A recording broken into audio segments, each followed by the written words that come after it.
Baik, bismillahirrahmanirrahim. Assalamualaikum warahmatullahi taala wabarakatuh.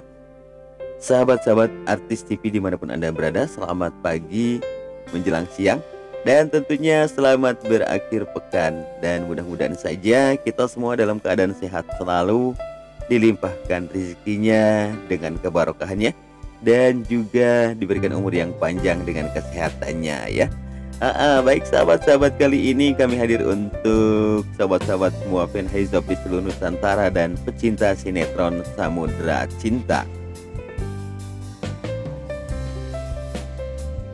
Ya sahabat-sahabat, mungkin tadi malam sahabat-sahabat agak sedikit kecewa sih bagaimana tatkala Dodo yang ingin mengatakan kembali tentang ceritanya 4 tahun lalu, namun lagi-lagi Samudra menghentikan apa yang akan dikatakan oleh Dodo kepada mereka.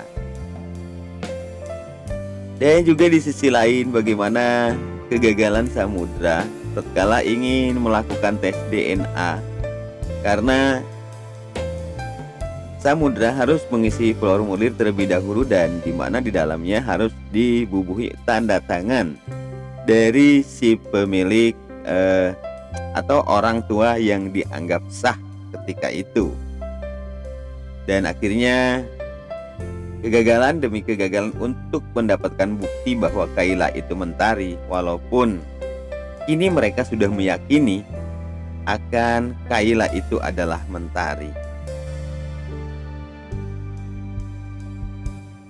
Ya sahabat-sahabat, bagaimana cerita tadi malam nih ketika Samudra Cinta tengah atau usai membesuk ayahnya di tahanan, sahabat-sahabat, langsung saja Cinta sangat sedih karena ia telah diceritakan bagaimana ketika Pak Rusdi bermimpi. Dan tentunya dari mimpi buruk tersebut Cinta merasa sedih dan takut akan kehilangan mentari, sahabat-sahabat. Ya, kemudian satu firasat buruk kembali terhadap Cinta, di mana ketika ia memegang ikat rambutnya dan ternyata ikat rambut itu terlepas dan rusak. Akhirnya itu pun ia ceritakan apakah ini terjadi sesuatu pada Kayla. Ternyata benar saja. Tiba-tiba Kak Andra menelpon Cinta yang mengabarkan bahwa Kayla telah terjadi sesuatu. Ketika ia sedang bermain ayunan, tiba-tiba Kayla terjatuh dan akhirnya pingsan. Dan kini mereka sedang menuju ke rumah sakit. Dan Cinta pun di sana meminta untuk Kak Andra mengirimkan alamat rumah sakit tersebut. Dan akhirnya Samudra dan Cinta pun bersama Dodo langsung meluncur ke arah rumah sakit tersebut, sahabat-sahabat. Dan setelah mereka sampai di rumah sakit, ia pun langsung melihat keadaan dari Kayla. Dan Kayla di sana langsung memegang tangan Cinta dan ia mengatakan, "Tante Mama, Om Papa, Kayla kangen." Dan tentu saja mereka pun menyambutnya dengan kata sama, "Om Papa juga kangen." Begitu juga dengan Mama Kusut, sahabat-sahabat.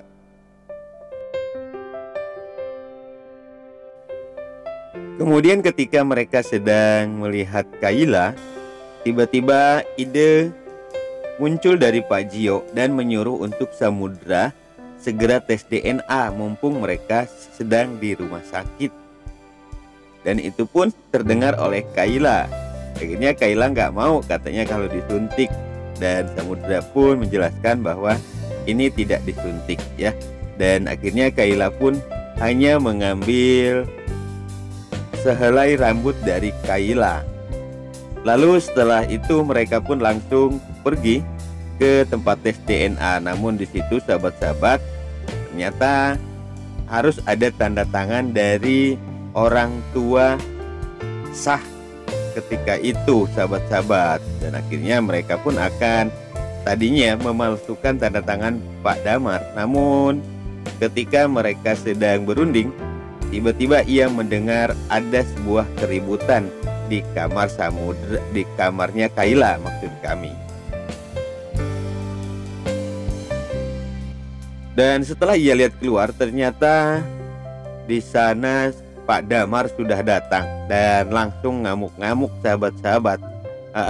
Sehingganya terjadi satu ya agak keributan ya sedikit dengan baik itu, dan ia selalu menyalahkan ke Andra.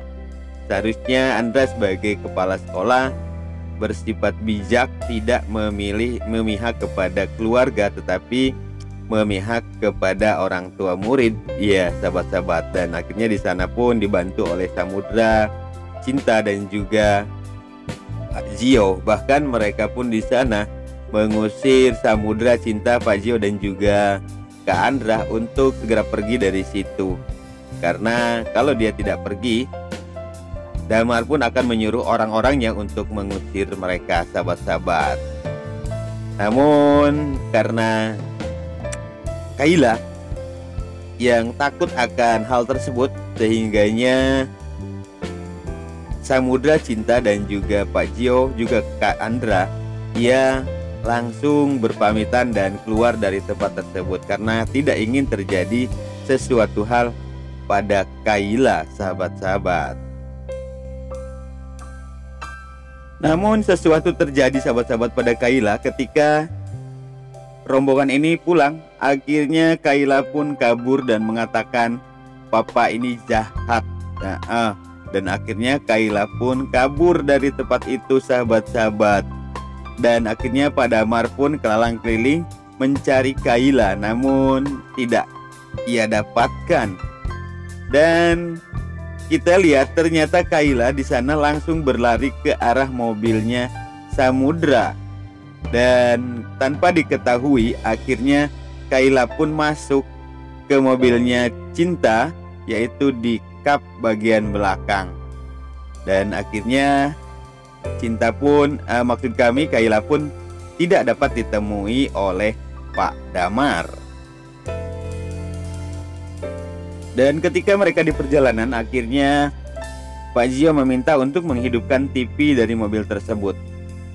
Dan ketika mereka hidupkan, ternyata sahabat-sahabat ada satu berita yang menyatakan bahwa seorang dokter ditemukan tewas, diduga bunuh diri, terjun dari roof rumah sakit sahabat-sahabat. Dan ternyata itu adalah Dokter Ardi. Sontak saja semua yang berada di mobil itu kaget karena mereka pernah bersama dan selalu bersama dengan Dokter Ardi. Sementara kita tahu bahwa Dokter Ardi sebetulnya bukan bunuh diri, tetapi akibat dari pertarungan bersama Ariel, yang mana Ariel langsung menendang Pak Ardi dan akhirnya ia pun terpental ke pinggir sahabat-sahabat, dan akhirnya tidak bisa diselamatkan oleh Ariel. Dan akhirnya Dokter Ardi pun terjatuh sahabat-sahabat.